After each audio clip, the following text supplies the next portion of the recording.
Thanks for stopping by.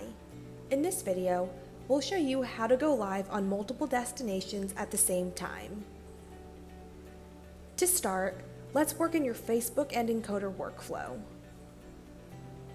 Select Add Destination, Existing Destination, and then select the box next to Facebook. Now, let's add a template by selecting the Template drop-down menu.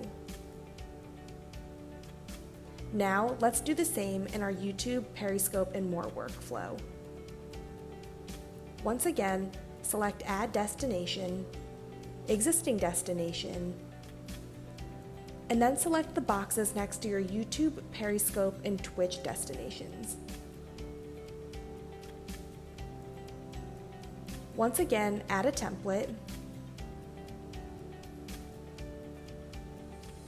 and then head back to your Encoder and Facebook workflow. To go live, click the slider button,